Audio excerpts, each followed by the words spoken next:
The prairie stretched wide as an ocean, gold and bone-pale beneath the waning sun. Wind moved through the tall grass like a whispering ghost, bending stalks in a rhythm older than scripture. In the middle of that lonely expanse stood Jedediah Boone, hat in hand, boots sunk in dust, watching the last of his cattle stumble toward the dry creek bed. The land had turned cruel. He had once believed himself carved of the same grit as the earth, but now even his pride felt hollow, worn smooth by hunger and time. The fences sagged, the sky offered no mercy, and the silence that hung over his ranch was heavy as a curse. By the time the rider came, Jed had stopped expecting miracles.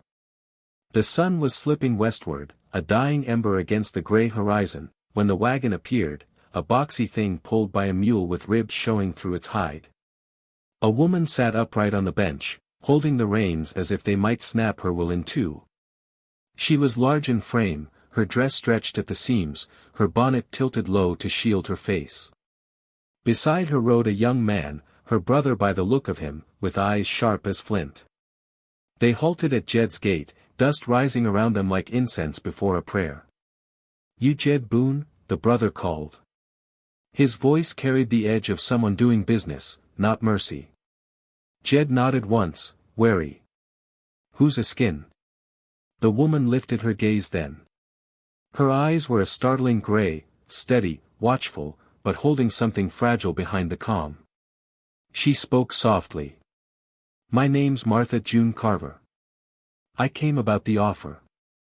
The words fell strange on the wind. Offer. Jed's stomach nodded, he had nearly forgotten that foolish notice he'd sent through town, rancher seeks assistance.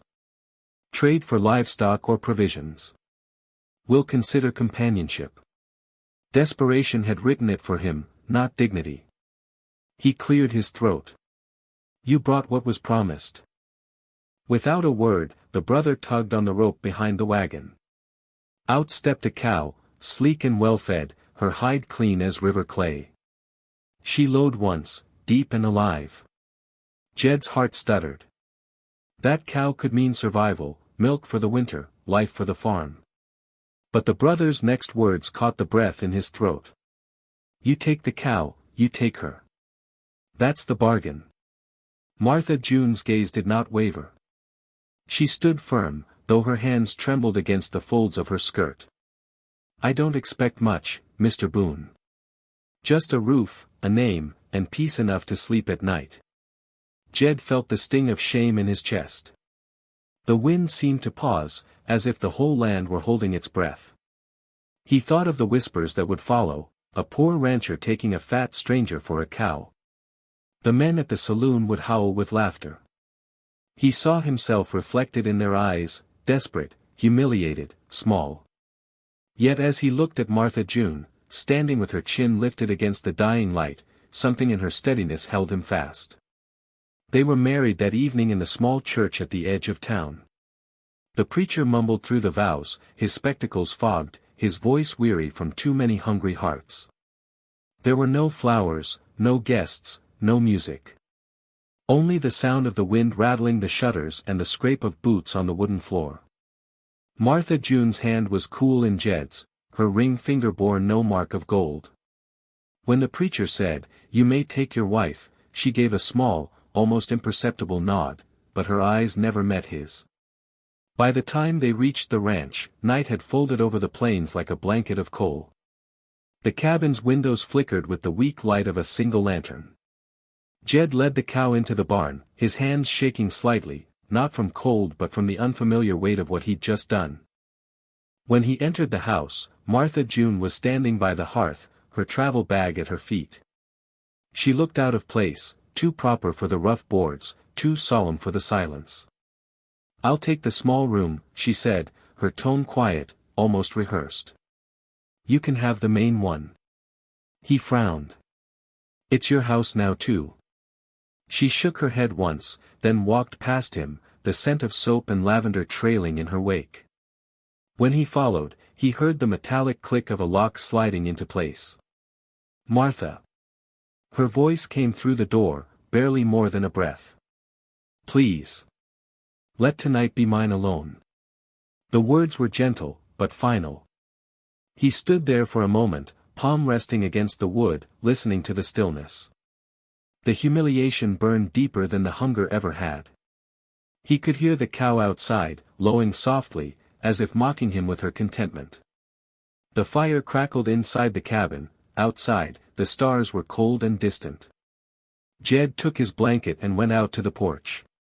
He lay there on the rough boards, staring up at the night. The wind carried faint laughter from the direction of town, or maybe it was only memory. He tried not to picture their faces, the men who'd point and whisper. He told himself it didn't matter, that a man's worth wasn't measured by the gossip of the bored and bitter. Yet beneath the weight of that starlit sky, he felt smaller than he'd ever been. Morning came pale and brittle. The air smelled of frost and old hay. When Jed awoke, the door to her room was still closed. Through the thin wall, he could hear her moving about, quiet, efficient.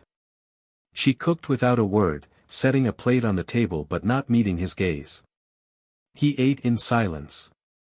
Every sound, the scrape of a fork, the drip of coffee, seemed too loud, echoing through the fragile peace between them.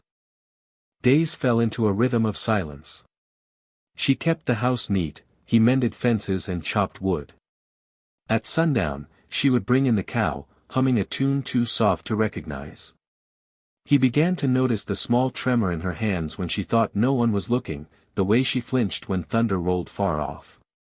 Once, returning early from the field, he found her in the barn, crouched beside the cow, whispering. "You're all I got left, Daisy," she murmured. "Promised him I'd keep you safe." Jed stepped back into the shadows before she could see him. The words hung heavy in the air, weighted with something like grief. That night, when he saw the fence near the pasture sagging, he repaired it before dawn, hammering nails with quiet care.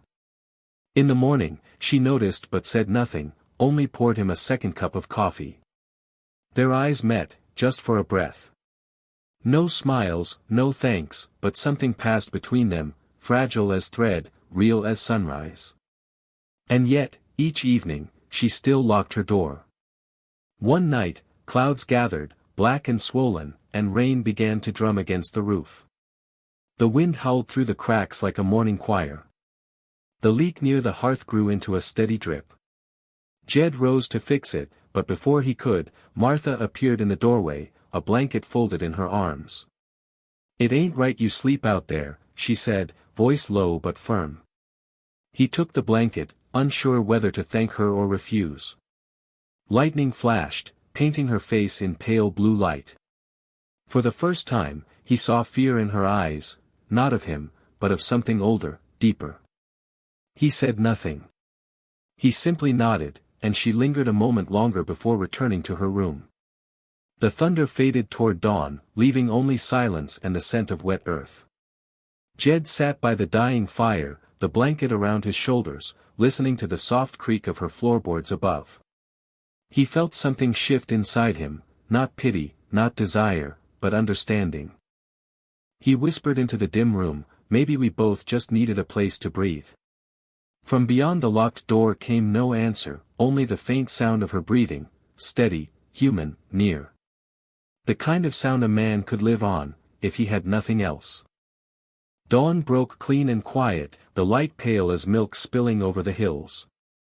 Jedediah Boone rose from his chair by the hearth, his bones stiff, his heart heavier than the air after rain. The storm had passed, but something inside him had changed, as though the thunder had shaken loose a part of him he hadn't realized was still alive. The cabin smelled faintly of smoke and lavender, and when he looked toward her door, he noticed it stood slightly ajar. Just enough to see that she was gone, already outside, her bonnet catching the first breath of morning wind. Martha June Carver moved through the yard with slow, deliberate grace, feeding the cow with hands that trembled less than they had before. Her silhouette was soft against the dawn light, rounded and solid, like the earth itself, something that endured. Jed watched her for a long moment through the open doorway, feeling the weight of all that had gone unsaid between them. Each day since their strange wedding had been built of silence and necessity, but in that stillness, something had begun to take root, something fragile, like the first green after drought. He stepped outside, the porch creaking under his boots. "Fence held through the storm," he said, his voice rough from sleep. She turned, eyes narrowing against the sun. "You fixed it right. Cow didn't wander this time." There was almost a smile in her voice. Not quite, but close enough that he caught it and held it like a secret. They stood there a while, listening to the wind sweep through the dry grass. The silence between them had changed, it was no longer a wall, but a bridge. Still, each night the lock turned. The sound of metal sliding into place came to him like a confession he wasn't meant to hear. He tried to tell himself it didn't matter. That a man didn't need softness to live. But when darkness came, he found himself listening for her footsteps, for the rustle of her dress in the next room. For any sign that she might one day trust him enough to leave the door open. Weeks passed. The land began to green again. The town's gossip had grown thin, whispers replaced by the rhythm of ordinary survival. Jed sold what he could at the mercantile, just enough to buy nails and feed. One afternoon, as he loaded supplies into his cart, he overheard two women talking near the flour barrels. Their voices carried, brittle with curiosity. "Poor thing," one said. "Husband died last spring. Trampled under his own cattle, saving that spotted cow she keeps." The other gasped. "Lord, you mean Daisy?" "Aye. That's the one. Man left her near penniless. Sold her ring to pay for his burying, they say. Traveled clear across 2 counties after that, looking for work." Jed's hands went still around the sack of oats. The words fell heavy as stones inside him. The cow. The fear. The locked door. All of it made sense now, though understanding only deepened his sorrow. He rode home through the sunset, the reins slack in his hands, his thoughts thick as dust. When he reached the ranch, the sky had turned the color of embers. He found Martha June in the barn, kneeling beside Daisy, her fingers tracing the cow's ear with a tenderness that broke him.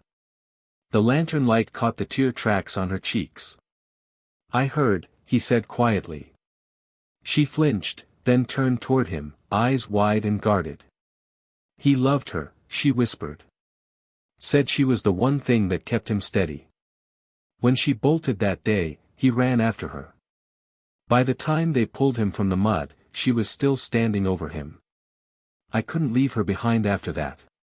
She was all I had left." Jed took off his hat, his throat tightening. "You don't owe me your story," he said. "But I'm glad you told it." For a moment, the air between them seemed to hum. The loneliness that had lived in both of them felt like something shared now, not hidden. She didn't speak again, but when he turned to leave, she said softly, "Good night, Jed." It was the first time she'd used his name. That night, he dreamed of thunder and hooves and the sound of a door unlocking. Days later, the storm returned, not rain this time, but fire. It began in the dry fields beyond town, sparked by lightning and fanned by wind. By the time Jed saw the smoke from the ridge, it was moving fast, red tongues leaping through the grass toward the barn. "Martha," he shouted, running from the house. She was already outside, eyes wide with terror, the cow's frightened bawling rising over the crackle of burning brush. "Daisy's in there," she cried, and before he could stop her, she tore across the yard, skirts whipping around her legs. "Martha, no." He chased after her, the air thick with ash. The barn's roof groaned, sparks raining down like falling stars. She was at the door, pulling at the latch, calling the cow's name through the smoke. Jed didn't think, he just moved. He grabbed her shoulders, dragging her back, but she fought him, tears cutting streaks through the soot on her face. "I can't lose her too." He pulled his coat over his head and plunged inside before she could stop him. The heat roared around him, the smoke biting his lungs. He found the cow tangled in the corner, rope wound around her leg. "Come on, girl," he rasped, cutting it loose with his pocket knife. The animal stumbled free, bolting through the door into the night. Jed followed, coughing, collapsing just beyond the threshold. Martha was there in an instant, dropping to her knees beside him. She pressed a wet cloth to his face, her hands trembling. "You fool," she whispered, voice breaking. "You could have died." He managed a weak smile. "Couldn't let her go. She's yours." Something in her broke open then, not in tears, but in silence. She leaned forward, resting her forehead against his, her breath mingling with his. No words passed, only the steady rhythm of two hearts beating in the glow of the dying fire. Later, when the flames were gone and only smoke lingered, she helped him back to the cabin. His arms were bandaged, his lungs raw, but his spirit felt strangely light. As he settled into the chair near the hearth, he noticed her door was open, the key lying on the table beside a bowl of water. She didn't speak, only took his hand in hers and sat beside him until sleep came. Morning broke golden and still. The barn stood blackened but standing. Daisy grazed quietly among the ashes. Martha hummed as she wrapped his arm again, her tune low and unsteady but sweet. He looked toward the door, still open, sunlight spilling across the floor, and felt something warm spread through his chest. Not triumph, not passion, but peace. The kind that only comes when two broken things fit just enough to keep each other steady. Outside, the wind carried the scent of new grass over the scorched earth. Jed closed his eyes, listening to her hum, and thought that maybe some fires, once survived, were meant to light the way forward. And somewhere in that quiet, he realized the door hadn't just opened for him, it had opened for her too.